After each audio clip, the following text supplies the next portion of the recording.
The 1986 Super League of Malawi was the first season of the country's national top-tier league for association football. To compete in the first National League Championship, the division invited top 3 teams from the Lilongwe District Football League (LDFL). Silver Strikers FC, Sivo United FC and Mitco FC represented the Central Region. They also extended an invitation to top 5 teams from the Blantyre and Districts Football League (BDFL). Initially, 2 of the Blantyre-based sides, Limberleaf Wanderers FC and Hardware Stars, declined the invitation. However, the Nomads later changed their mind and joined the league.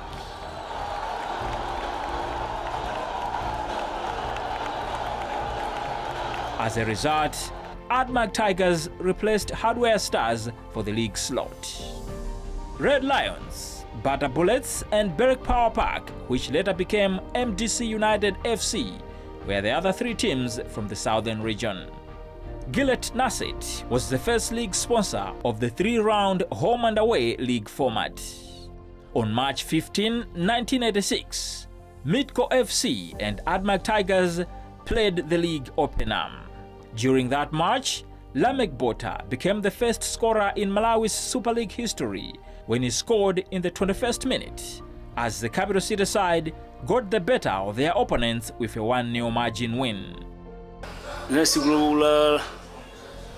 Lachisangala kwambiri nisibona noti sizaiwala moyo mwanga because kuchinya chigoli choyamba mu Super League sina chinchamasewera chimatengera kulimbikira kwa munthu komanso kuuziwa mpirawo. In 1988 tamene Super League itangoti yamba kumene ndine ndinkamenya Mitco Football Club koma tinkamenya ndi Admark Tigers. By then Admark Tigers inali timu yamphamvu kwambiri, ndiponso inali timu ya ma-defenders akulu ataliso opsa, koma kuchinya chigoli cha munthu ndi ma-defenders ngatamena chagesi ma-defenders ngatamena inali nthawi yosangasa kwambiri. Of course it was a cross, inali cross ndenali ndi midfielder wina wake but Sepite ngotana mwalira McDonald Kunda anali midfielder wabwino kwambiri amene ali ndi target pa ma-crosses akaona masaka zake ndana pereka cross yabwino kwambiri from the center behind my defenders ndena lumba mwamba kwambiri kuchinya chigoli cho ndi mutu. With the passing of time, the league started to take shape as it wore a national face, with teams from the north also being promoted. During the foundation days, running the league was so basic, with all operations being done manually and by telephones. Back then, there were no computers, no emails, no web pages, nor Facebook, Twitter, and other social media platforms. Even fixtures those days were distributed manually.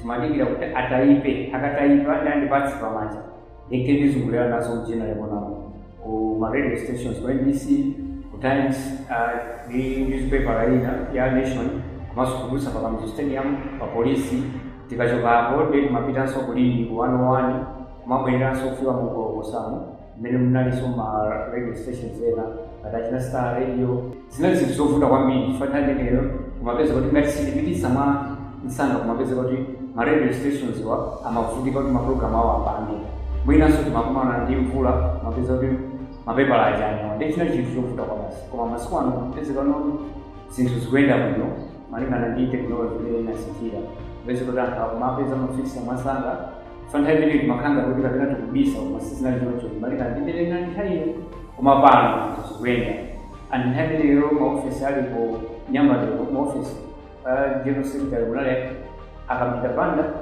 abeli muhango ni makanga kwa staff tabi maofisi analoje bali wagazi kwa bano maofisi ndabwino oneka muno boso mwana ambi mabadi ndambi mbi imene kusonyeza kuti mpira okupita patsogolo. The history of the Super League would never be complete without the name of one private company, TNM PLC. The cellular phone service provider is arguably the most outstanding partner, having sponsored the TNM Super League for 17 years and counting. How has the journey been so far in terms of league sponsorship and the visibility of the TNM brand. TNM's Limbani Sapato narrates about the company's exploits in sponsoring the country's top flight division for close to 2 decades. Been such an exciting journey when you look back to the 17 years of the TNM Brands Association with top flight football. We look back with fond memories, as you may recall that we came onto the stage at a time when there was total drought in terms of football sponsorship in the country. It had to take government maybe for 2 seasons to sponsor the league before TNM came in to start a new marriage, a new association with elite football in Malawi. Looking back to the success story, which is the TNM Super League over the years, it's exciting to notice that we've, over the years, together with the league managers, been able to uplift the standards of the game. When you look back to 2006 to date, as I indicated earlier on, there was total blackout in terms of sponsorship.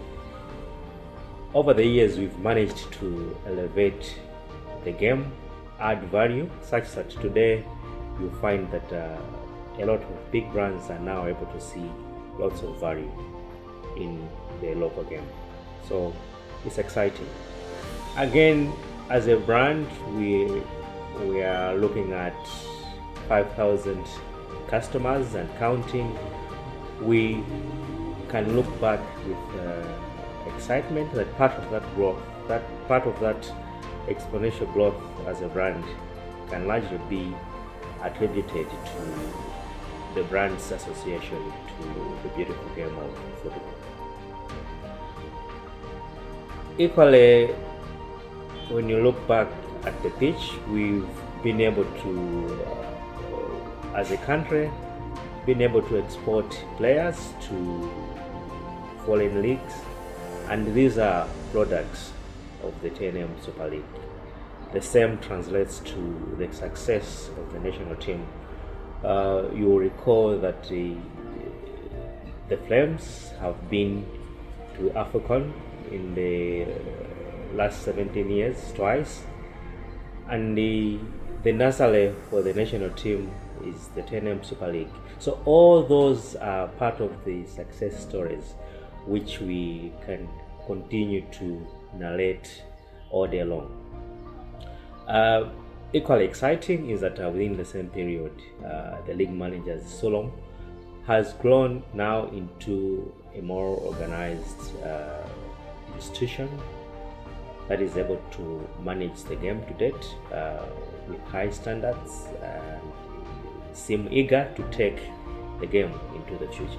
As the passion of Malawians towards the game of football grows, our passion at TNM towards the game of football remains as high as it was 17 years ago.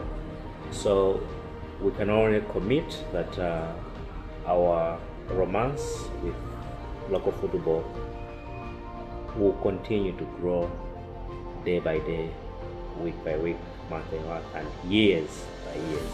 Amongst the modern crop of players, Chiukepon Soya still maintains the bragging rights as the record top goal scorer with over a century goals since the year 2000. The former FCB Nyasa Big Bullets, Eskom United and Orlando Pirates forward, who was on the books of Mighty Mukuru Wanderers until the 2023 season, speaks of his TNM Super League experience. TNM Super League ndi ligi imodzi imene yabweretsa maso mpenya kwambiri mayiko akunja ngakhale kuno ku Malawi. Ligi yabweretsa zinthu zosiyanasiyana zimene ngati Chiukepon Soya ndi zigoli 129 zimene ndakhala kuchinya mu TNM Super League. Ndine sitaka moza amene maso mpenya anga anali kuchinya kuti chidwi changa ataziona kuti ndine Chiukepon chifukwa kuchinya chino. Kuchinya hapo ndimene kumapangisa so kuti TNM Super League inditukulemeso ndimene ndizipezesa mwayi ndi expose kuti ndipezesa mwayi ndipite mu professional football. Kukhala munthu amene wamenya ligi ya TNM zimuzika umakhala munthu osangalala umazoti amukundalese ngakhale kunja konse anthu amayang'ana kwambiri ligi. Ku Malawi kuno tikutha kuona kuti ligi ya TNM Super League ikukula siku ndi siku, sponsor kukweza zinthu zosiyana siku ndi siku. kwa ine nga striker ndine munthu umodzi sindi kumaona kuti mina ma strikers ozena amene akubwera chisozera ndikokoma kwambiri kuti sinosazakhala chidwi kuti azabreakiso record imene ndikusunga ineyo. Striker wina alisa makhadi masomphenya, striker samamenya ngati midfielder, striker samamenya ngati defender, striker amagwira ntchito yake imene machinye zigoli. Ine mulendo wanga kuti ndizinye zigoli zonsezi ni makhadi anthu amene amapasa masomphenya ndi kutiphunzitsa kuti ukhaseka kuti ndichukue position yawo zikhala malo awo ngati striker. Chifukwa simagwira ntchito ya midfielder, simagwira ntchito ya wing, nimagwira ntchito ngati striker. Ine kwa ine kuti Super League palibe chimene ngayankhulo kuposa kuti apitirize imene akupangiramo ndipo atukule masewera mpira kuno. For league ndi chinthu choyambirira makapa tobwera koma league ndi chinthu chimene anthu amayang'ana kuti konse. Tiyeni Super League tifuna zabwino zonse. Pamene mwayamuka munyamuke kwambiri.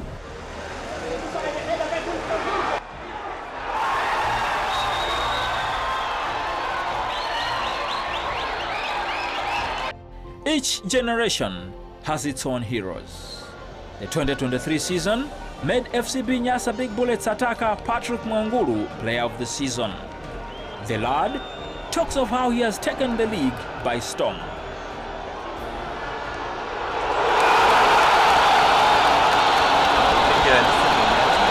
Sinambe bwino namba ngati upanga struggle made mamba season komano mene maikao inaluli kuenda season namba no upanga kachawu kuti mpaka performance yambe kukwera mpaka ndimalize bwino.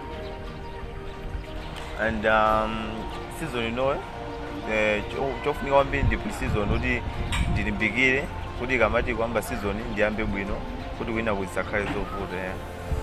Mpira si height yayo komano mind ndimene makauti kugwira ntchito kwambiri utokhala ntali koma ngati sukuganiza kwambiri ndi mpira palibe yomwe chabwino ingayitike komano ngati uli wamfupi koma akagwirisira ntchito mpira zili bwino ndoti zonse zapopo. Colonel Gilbert Mitawa is the current Super League of Malawi president. He shares his vision of the league.